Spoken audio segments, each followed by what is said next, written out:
El tereré y el mate son la evolución del caarú precolombino de los guaraníes a base de la yerba mate, cuyo único yacimiento natural en el mundo se encuentra en la cordillera del Maracayú hasta las serranías del Uturuzú, norte del Paraguay, descubierto por los Mbu'a pertenecientes a los primeros caraibé guaraní infiltrados por el Chaco paraguayo después de haber pasado por territorio inca unos 500 años antes de la llegada de los españoles. Consumían el caá masticando las hojas en sus largos viajes como energizante. Ulrico Smil ya en 1536 describe el prehispánico trueque entre los guaraníes e incas, intercambiando el caá por joyas de oro, plata, piedra preciosa y animales para domesticar como vicuña y guanaco. Los incas no lo consumían, sino ofrendaban a sus dioses. El primer investigador del consumo del caá fue el padre jesuita Antonio Ruiz de Montoya, desde finales de 1580. Luego de ser expulsado con sus evangelizadores de la zona por los maracayuenses, que para alejarse cruzó el río Paraná, donde también había el caá, pero de menor calidad y con nativos más pacíficos. Este jefe religioso en una oportunidad reunió a varios indígenas de muy avanzada edad para indagar sobre el ancestral consumo de la yerba mate. Así se pudo saber que los guaraníes precolombinos solo tomaban una infusión de la yerba mate en un cuenco cerámico o mitad de un porongo grande, a guaraní, matí o mate en quechua, tanto con agua caliente o natural y sin bombilla. Ceban la hierba, dejan reposar por unos minutos para que baje la borra. El recipiente corre de mano en mano. Los palillos flotantes filtran con el labio superior y entre los dientes. Esta ceremonia era exclusividad de los jefes tribales, comunitarios y chamanes, porque esta infusión hidrata, da sabiduría, sobriedad, fuerza, vitalidad y aleja el sueño y permite conversar por largo tiempo. Además del significado ritual, porque su origen es divino, según la mitología guaraní, también tenía un significado social de hospitalidad y camaradería que perdura hasta hoy. Esta bebida ritual no estuvo permitida a los que carecían dicho estatus, mucho menos a las mujeres, niños y jóvenes. El sabio suizo Moisés Bertoni afirma que aquellos hombres prehispánicos ya endulzaban a veces su caarú con miel silvestre o con caajee o stevia bertoniana. En síntesis, lo que tomaban era el actual cocido cuartel o cocido ateí perezoso. La versatilidad de esta hoja permitía que se aproveche de 4 formas principales. Se bebía la infusión, se masticaba la hoja, se inhalaba su humo y se aspiraba su polvo. Existen como 2 empleos, como la adivinación, el casamiento, sanación, entre otras. En 1542 nacieron el caarú ajú, mate caliente, y el caarú nsa, mate frío, en Asunción, apenas fundada. Los líderes ancianos indígenas, portadores de este consumo, empezaron a convidar a los militares españoles, que también son autoridades. Muy pronto se enviciaron con esta bebida por su alto poder adictivo de la yerba mate.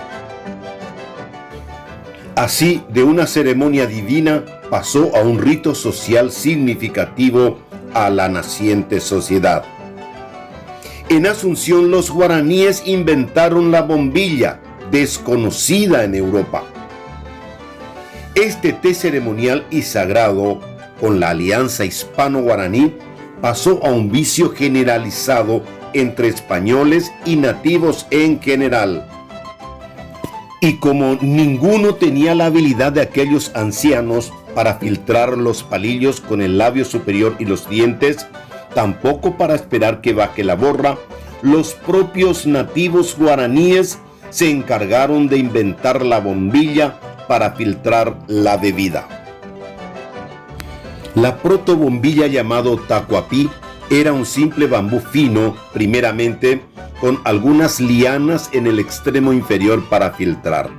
Luego crearon como una pequeña cestería para incorporarlo como colador. Según Ruiz Díaz de Guzmán, Irala pudo haber enviado un modelo de este artefacto hasta Lima, Perú, donde había excelentes orfebres que trabajaban la plata y oro. Y en 1542 llegaron las primeras partidas de bombillas a Asunción, especialmente para la élite española. Para esa década, en toda Asunción, en los primeros pueblos fundados por el gobernador y los franciscanos, y en Lima, Perú, los pobladores ya eran consumidores diarios del caá, y el uso de la bombilla se extendió. En esa época también se empleaba la yerba mate para provocar vómito. Manuel Domínguez escribió que el consumo de la yerba mate adquirió popularidad en el virreinato del Perú desde 1550, ya que se obligaba su consumo a los indios sometidos para trabajar en las minas de Potosí, porque el caá era mucho más eficaz que la coca. Le atribuían propiedades alimenticias, refrescantes contra el calor y que levantaba el ánimo de los consumidores. En 1561, con la fundación de Santa Cruz de la Sierra, Asunción se convierte en madre de 70 ciudades en Paraguay, en el sur de Bolivia y de Brasil y Argentina. Esta colonización de paraguayos, porque para la base social de estos pueblos fueron llevadas familias criollas, mestizas y nativas con sus semillas, aves, animales de pequeño, mediano y de gran porte, entre ellos la yerba mate y la adicción a esta. Así, en 1573 se fundaron Córdoba y Santa Fe. En 1580, la definitiva Buenos Aires, con el gobernador Juan de Garay al frente, secundado por la paraguaya Ana Díaz, quien había llegado tomando mate durante todo el trayecto y que se quedaría para capitanear la nueva urbe. En 1583 se fundó Corrientes. Para 1596, el consumo de la yerba mate ya estaba muy adentrado en la sociedad asuncena. Un miembro del Cabildo de Asunción escribió al gobernador Hernandarias y dice: el vicio y mal hábito de tomar mate se ha extendido tanto entre los españoles, sus mujeres y niños, que a diferencia de los indios, que se contentan con tomar una vez al día, la toman de forma continua, y aquellos que no lo beben son muy raros. Los colonos venden sus prendas de vestir, armas y caballos, y se endeuda para obtener la yerba mate. Por su parte, Hernandarias se quejó al virrey de Lima sobre la haraganería que creaba el consumo del mate caliente en los hogares y el mate frío por las diferentes faenas, por la rapidez de su preparación y por el clima que casi siempre era caluroso. Pero poco tiempo después, este jefe prohibió el caá en toda la provincia, incluso en las misiones jesuíticas. En 1610, en Guairá, el padre Andrés Soto, uno de los 12 curas a cargo de Montoya, recibió del cacique Aguaraí el secreto de cómo germinar la semilla de esta hierba. Solo los granos que hayan pasado por el intestino de los tucanes podrían dar origen a los plantines. Este hallazgo de los jesuitas se puso en práctica recién en 1636 en los 30 pueblos de estos religiosos, 100 años después de la fundación de Asunción. El 14 de agosto de 1630, en San Ignacio de Ipaumbucú, el padre Antonio Ruiz de Montoya, superior de las misiones del Guairá, fundamenta una carta dirigida al rey para denunciar el inhumano trato a los nativos por parte de los encomenderos españoles. Dice: testigo soy de haber visto por aquellos montes osarios bien grandes de indios, que lastima la vista verlos y quiebra el corazón saber que los más murieron gentiles, descarriados por aquellos montes en busca de muchas sabandijas, sapos y culebras, y como aún de esto no hallan, porque beben mucho de aquella hierba, de que se hinchan los pies, piernas y vientre, mostrando el rostro solo los huesos y la palidez de la figura de la muerte. Arrobas de carga acarreaban 15, 20 y más leguas, pesando el indio mucho menos que su carga, sin darle cosa alguna para el sustento, más que una bolsita de yerba mate para aprovechar las aguas de los arroyos como descanso. 1870-1890. Durante la época de la guerra de la Triple Alianza y en la guerra del Chaco, el mate frío era de mayor consumo porque en las guerras se prohibía el mate, ya que el humo delataba su presencia a los enemigos, y para los mensúes tampoco se les permitía sentarse para consumir la yerba mate. 1880. Moisés Bertoni, en el tercer tomo de su libro Civilización Guaraní, aparecieron por primera vez los términos de tererijí, terirí y tereré como variante de mate frío o ca'agro-sa. Este sabio había rescatado de una tribu de Alto Paraná que consumían este mate frío con bastantes remedios yuyos. Hasta hoy día, en nuestro campesinado, algunos adultos mayores y tradiciones familiares, el tereré sigue siendo sin yuyos y a veces sin hielo. El tereré en la guerra del Chaco fue obligatorio, porque con ello los soldados consumían remedios yuyos y con la yerba mate filtraban las aguas impuras de los tajamares, filtraban los soldados hasta sus propios orines. Variedades del tereré. Diferentes colectividades de inmigrante también adaptaron a sus gustos esta bebida. Se tiene el tereré ruso, en que la variante está que en vez de agua usan jugo de algún cítrico endulzado y con bastante hielo. Está el tereré polaco, emplea leche fría endulzada como líquido. En ambos casos, al matero va la yerba mate. Esta tradición se enraizó en el sur paraguayo y norte argentino.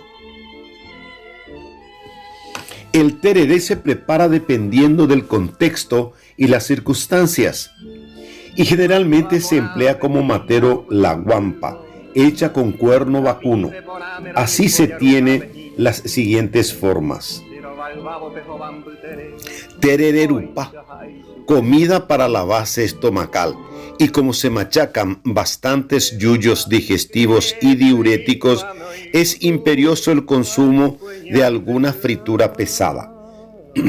Tererejape es el espacio y el momento en que se discuten y se analizan temas de interés del grupo y no faltan las conversaciones de ocio. Terereyere, una persona lo distribuye en forma ordenada y secuencial en ronda. Tereré solitario, cuando uno se sirve individualmente. Tereré novillo, pretexto para visitar a una pretendiente. Tereré caballería, por la premura del tiempo, se ceba con abundante agua. Tereré albañil y tereré cocueaca, a modo de descanso laboral para hidratar y nutrirse con los elementos que combaten los problemas medioambientales. Tereré llorador, se eligen yuyos contra la resaca. Tereré pantano, cuando se prepara el agua con exceso de hierbas medicinales. Tereré ateún, cuando nadie quiere cebar. Era una tradición que la preparación y servicio del mate y del tereré correspondan a las personas de menor estatus familiar, como mujeres, niños y jóvenes, quienes tampoco podrían compartir su consumo.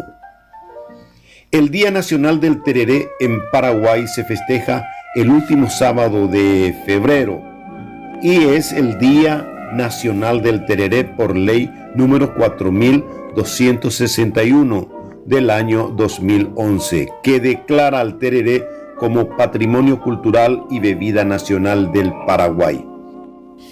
Cada 11 de octubre se conmemora el Día Nacional de la Yerba Mate, Ilex paraguariensis. Así lo declaró el Poder Ejecutivo el 25 de diciembre de 1997. Hace unos años se recuperó por ley su nombre original de CAA.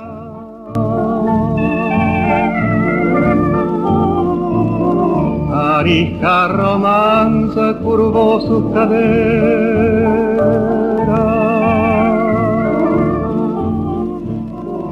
copiando